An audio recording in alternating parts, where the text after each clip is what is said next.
tentunya kalau series kemarin adalah mental health yang kita bawain juga bikin kita relaksasi. Dokter Lili bener gak sih bahwa relax itu penting Dokter Lili buat kita semua? Oh ya, nah itu penting banget sebenarnya tuh relax tuh, stres ya, mengelola stres ya itu penting banget tuh karena itu benar-benar mempengaruhi bisa mulai dari susunan saraf, bisa mempengaruhi kardiovaskuler kan berdebar tuh kalau stres pasti ya, bisa mempengaruhi sistem pencernaan tuh kan suka mules tuh atau bahkan mah ya sampai mah ya kalau terlalu stres ya nggak relax. Terus bisa juga mempengaruhi reproduksi tuh, gangguan menstruasi kan kalau stresnya berkepanjangan. Apalagi yang paling penting tuh imunitas kan sekarang ini. Banget. Nah, jurusannya banyak ya Dokter Lili ya. Jalan tol cuma satu nih, tapi exitnya macam-macam nih kasarnya gitu ya. Karena masuknya lewat susunan saraf pusat. Nah, susunan saraf pusat kan bosnya nih yang menyuruh semua sistem di bawahnya. Ya, kalau orang stres ya semuanya bisa terganggu gitu. Oke. Wah, dari yang kemarin-kemarin udah kita catetin semua ya, apa aja, dan ternyata memang hari ini juga masih terkait juga nih bahwa ada satu solusi lagi dari Dokter Lili dan teman-teman di sini untuk merilis our stress, mungkin apa yang udah terpapar di kita, apalagi kita sekarang mungkin ada yang bisa jalan-jalan long weekend ini, ada juga yang masih harus tetap di rumah. Itu dia, biar nggak bete di rumah, kita better relaksasi, better kita menikmati ketenangan dengan menggunakan basalt dan juga bisa sehat juga tentunya Dokter ya. Ya. Nah, mau ini kayak ada hijau nih titiknya tuh, memang ternyata hai Mbak. Akhirnya terima kasih gabung Mbak Wiwin. Mbak Wiwin ini narasumber kita malam ini. Loh, kameranya hilang, jangan malu-malu Mbak. Nah. Oke, suaranya jelas nggak Mbak? Jelas Mbak Wiwin, jelas kok. Siap. Agak dideketin dikit kalau boleh. Baterainya. Aduh, baterainya.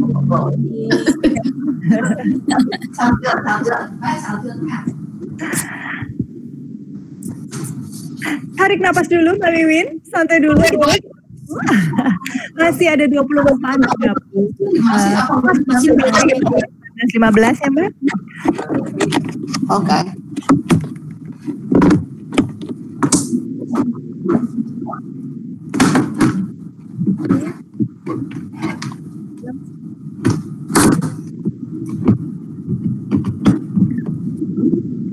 Nah teman-teman, Mbak Wiwin ini adalah yang juragan garam yang tadi kita sebut-sebut, yang kita singgung-singgung. Malam ini mau sharing ke kita tentang gimana sih manfaat dari garam melalui produk, bukan garamnya, tapi melalui hasil akhir bahan olahan dari garamnya Mbak Wiwin nih, yang bisa diolah menjadi basalt ya Mbak Wiwin ya. Agak kencengan dikit Mbak Wiwin, mungkin dideketin mikrofonnya kok. Jadi kecil ya suaranya sekarang? Ya, aku dari tadi pakai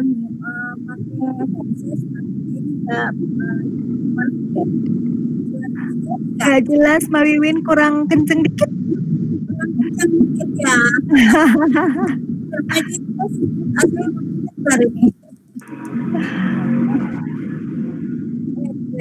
Ya.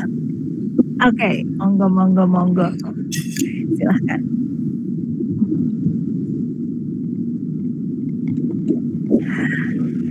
Minta waktu dulu ya teman-teman ya. Mbak Wiwinnya masih sedikit setting supaya dengar. Gimana? Dicoba Mbak? Dicoba lagi? Oke, sudah. Better, much better Mbak. Terima kasih. Aduh, masih pakai headset nih kayaknya. Cantik banget Mbak Wiwin, ya ampun. Harus dong ya, karena produk yang dibawa malam ini mau ngajak kita semua untuk jadi cantik, segar, dan besar. Asik. Buat yang teman-teman yang laki-laki lebih segar, bugar, dan juga lebih ganteng kok ya. Nggak jadi cantik. Laki-laki di sini Mbak. Mbak Wiwin, Dr. Lili sudah kok hilang lagi ya? Oke, Dr. Lili, kita ngobrol-ngobrol sama Mbak Wiwin dulu ya dok ya. Cerita dikit dong Mbak Wiwin. Mbak Wiwin ini siapa? Selama ini kesibukannya ngapain aja? Boleh ya Mbak? Boleh. Ini sudah hadir semua. Halo semua, selamat malam semuanya, sobat-sobat. Selamat malam. Semua ya. Mbak Lili, halo, selamat malam Mbak Lili. Iya, selamat malam. Wiwin.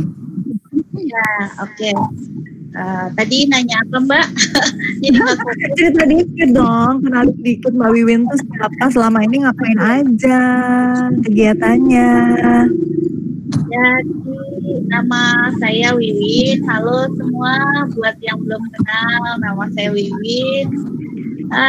Saya sebelumnya sebelum terjun jadi tukang garam, saya sebenarnya di event.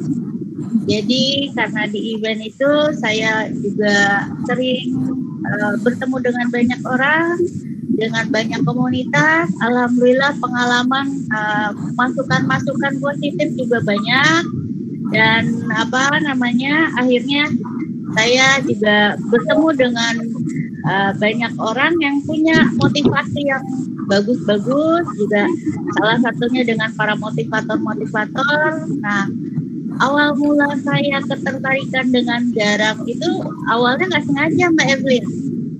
Oh ya? Iya, nggak sengaja. Jadi waktu itu saya bawa tamu, kebetulan pengen lihat kampung saya, yaitu di Pangandaran. Terlihat dari logatnya Mbak ya? Saya halo Persib. Saya asli Prancis, peranakan Sunda Ciamis. Nah, jadi waktu itu saya bawa tamu ke Pangandaran. Dia minta keliling-keliling Pangandaran, terus dia bilang, saya kamu di Pangandaran ya, loh ini udah di Pangandaran tapi saya nggak mau di sini katanya. Akhirnya saya mau sesuatu yang masih alami, yang masih natural deh gitu, pasti ada deh gitu. Akhirnya saya bawalah ke Madasari. Nah di Madasari itulah saya bertemu dengan mitra saya, mungkin ada di sini, Kang Latun, yaitu dia itu ketua koperasi perkumpulan petani garam. Nah, jadi pas saya lihat, loh kok tambaknya beda gitu. Tambaknya itu nggak kayak mungkin teman-teman udah pernah ke Cirebon ya. Kalau yang kita lihat, ya mungkin yang awam ya dulu, tambak garam itu di atas pasir, di pinggir laut. Nah, tambak garam yang di sini ini di atas tambak geomembran. Jadi bersih di atas, tidak tersentuh tanah gitu. Jadi hasil garamnya putih banget, bersih gitu, dan ini sesuatu yang beda dalam penglihatan saya ya, dan setahu saya ini tempat garam, pembuatan garam yang buat saya ini baru banget gitu buat saya lihat gitu. Nah, waktu itu akhir 2019 Mbak. 2019 saya habis selesai event dan saya memutuskan untuk rehat sejenak karena ternyata yang namanya event itu kan dinamis.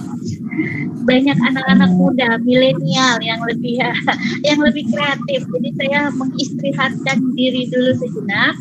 Jadi saya belajar tentang UKM, bagaimana cara memulai usaha. Akhirnya ya saya memutuskan usaha apa ya. Selama ini kan saya di event nggak jauh dari branding, terus selling, direct selling, awareness, branding image dan lain-lain lah ya. Jadi buat saya ini ajang uji kemampuan lah Mbak.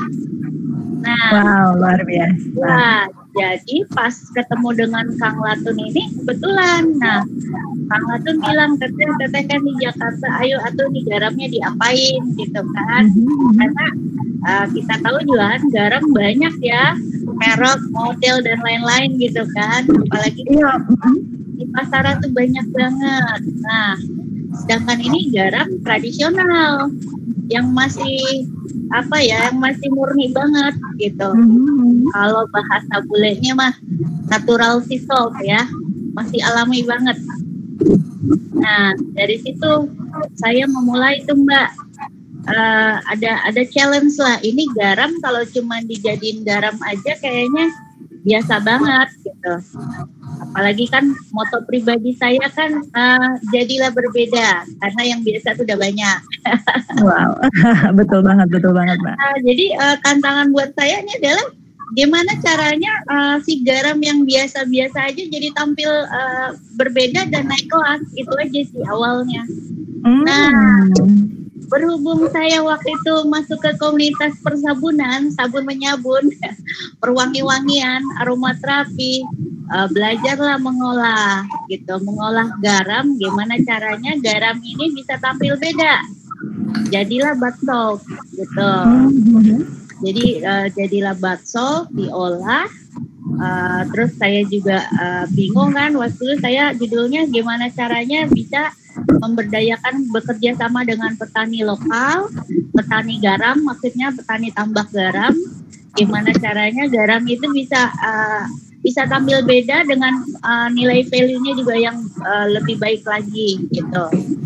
Nah, waktu itu saya nggak kepikiran sama sekali ya ini gimana mau diapain. Tapi yang terlintas dalam benak saya itu pada waktu itu Mbak Evelyn adalah gimana caranya nih nge-branding. Kalau balik lagi ya ke kehidupan yang sebelumnya ya, balik lagi branding kehidupan nyata. Gitu ya. Jadi ini kalau udah jadi garam berarti kan harus dikemas nih, kemasnya yang gimana nih gitu kan.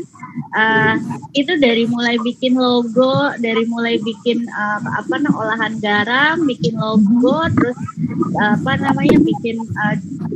bikin packaging, itu trial gitu kan.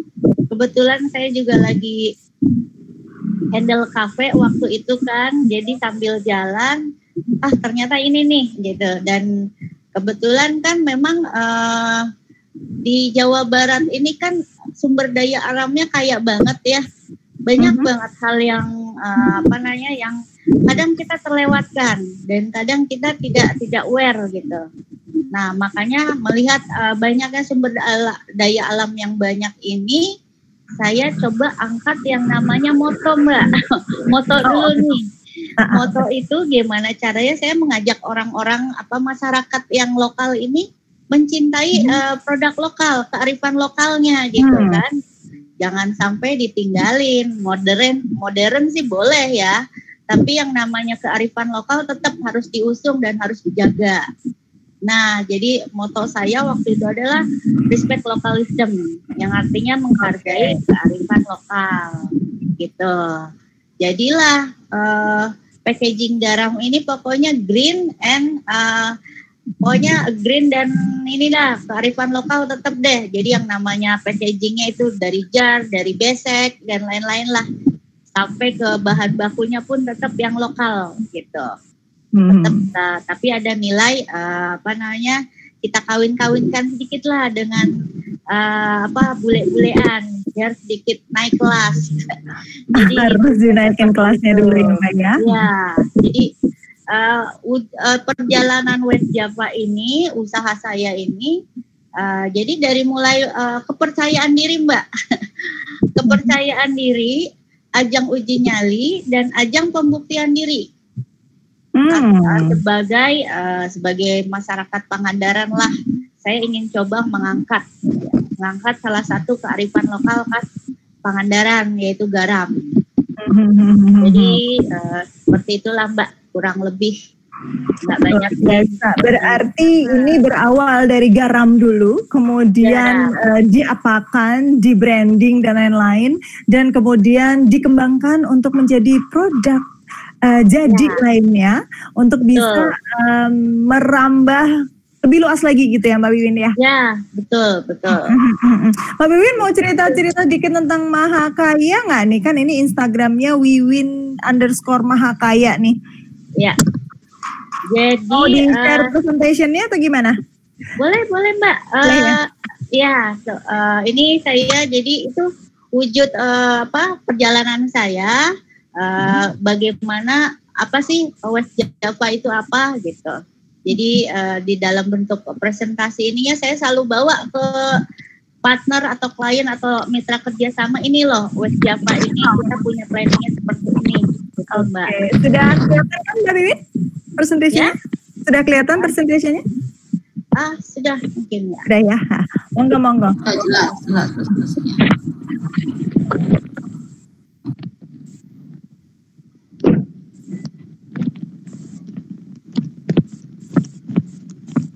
Mbak Wiwin, aku udah sharing screen ya, monggo di. Ya, betul. Ini adalah bisnis plan-nya West Java. Jadi background-nya bagaimana caranya kita menghargai kearifan lokal dan juga memberdayakan masyarakat. Itu aja background-nya, background awal dari West Java Plan ini, Mbak. Next page. Next, oke. Nah, ini dia. Ini logo yang saya yang terlintas dalam benak saya ini loh. Banyak orang loh yang nanya loh Mbak Evelyn, kok gambarnya kok West Java, kok gambarnya begini nggak nyambung sama laut begitu. betul. Jadi, ini tanaman gitu mungkin ya. Ya, jadi gini, maksud saya ini adalah namanya West Java itu kan Jawa Barat. Jadi itu yang tertanam di benak saya awal itu cuma itu aja, West Java. Lalu respect local wisdom. Nah, logonya ini adalah sebenarnya padi, Mbak, melambangkan kita tuh harus merunduk gitu. Jangan selalu tegak melihat ke atas, kita harus melihat ke bawah juga.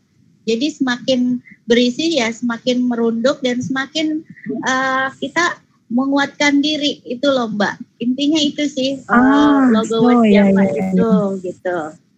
Jadi dengan saya mulai, jadi ada tahapan juga tuh waktu saya mulai usaha garam. Gimana caranya saya survei dulu, terus saya pendekatan, terus bagaimana caranya mempresentasikan gitu kan. Itu ada awal-awalan Mbak. Jadi semuanya serba terplanning dari awal, karena saya pengen semuanya nggak keluar dari jalur Mbak. Jadi tetap yang namanya kearifan lokal itu tetap dijaga, tetap juga yang lain menghargai kearifan lokal itu tetap harus selalu diedukasikan ke masyarakat gitu Mbak. Karena gini, mungkin banyak yang punya kampung atau desa ya. Mbak Evelyn tinggal di desa mana Mbak? Di kampung mana? Pasti punya kampung halaman. Kampung saya di Surabaya Mbak. Nah, Surabaya itu panas. Tanjung Perak. Ada lagunya. Jadi saya gimana caranya mengumpulin data itu garam itu di sana tuh seperti apa, lalu bikin pengadaan pelatihan segala macam. Ini saya udah planning semua gitu. Sampai saya bikin workshop untuk orang bisa datang, bisa melihat produk saya secara langsung. Lalu saya bikin media sosial gitu kan untuk mempresentasikan branding dan awareness ke semua orang lah yang ingin tahu West Java itu apa gitu. Jadi kurang lebih seperti itu. Baik. Iya. Nah, ini juga time planning nih Mbak. Kadang kita bikin time planning itu kan formalitas ya Mbak. Berhubung kita berhubungan dengan banyak orang, kadang kan kita nggak sama ya visinya, tapi tetap kita jalanin.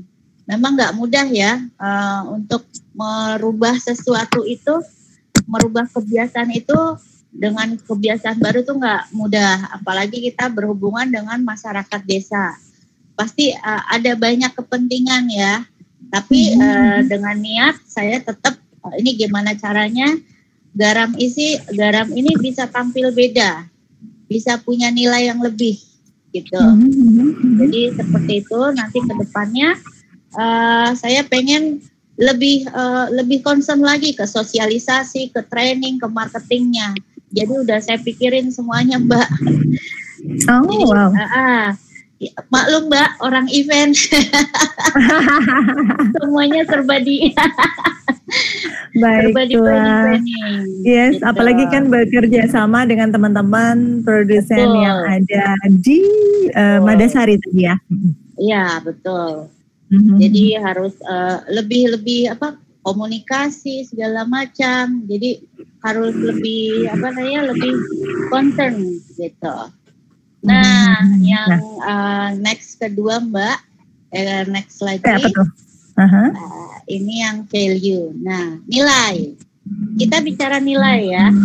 Gimana caranya menaikkan nilai dari from zero to hero lah kalau bahasa bulenya ya.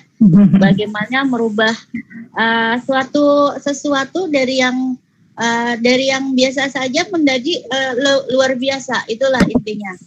Jadi tambak garamnya ini seperti ini, teman-teman. Ini namanya tambak garam geomembran. Jadi tidak di atas tanah ya. Ini sudah di dalam satu kayak kolam. Lalu di atasnya kayak tunnel. Jadi kalau hujan, angin, debu itu tidak akan mempengaruhi. Makanya hasil garamnya tuh putih bersih ya. Ini namanya tambak geomembran, itu adanya di Pangandaran di Desa Madasari gitu. Jadi kayak gitu.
Jadi Bu Susi pada waktu itu membawa tunnel ini adalah pilot projectnya yang pertama nih di Pangandaran, tepatnya di Desa Madasari. Jadi ini tunnel dibuat untuk membuat produksi garam Pangandaran yang berkualitas.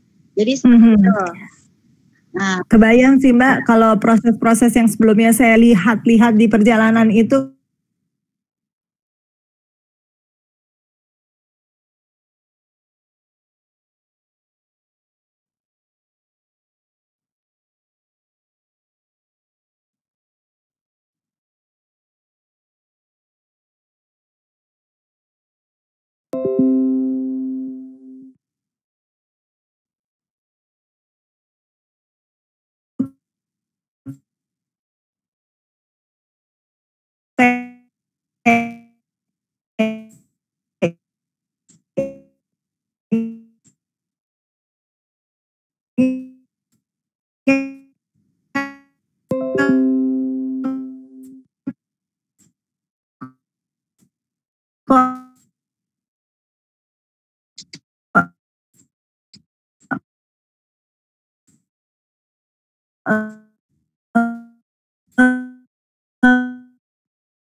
Hidup sampai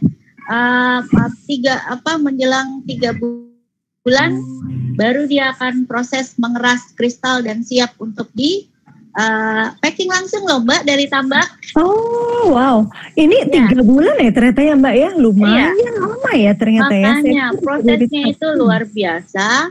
Dan ini dari hasil, sayang saya nggak lupa saya masukkan ke sini, itu dari hasil labnya KKP. Dari lab KKP, garam ini mengandung kalsium, mineral, mangan, dan yodium murni Mbak. Murni, bukan pabrikan ya. Gitu. Bukan ditambahkan ya? Bukan, jadi alami. Makanya mungkin kalau bahasa bulenya, kalau saya nggak keseleo,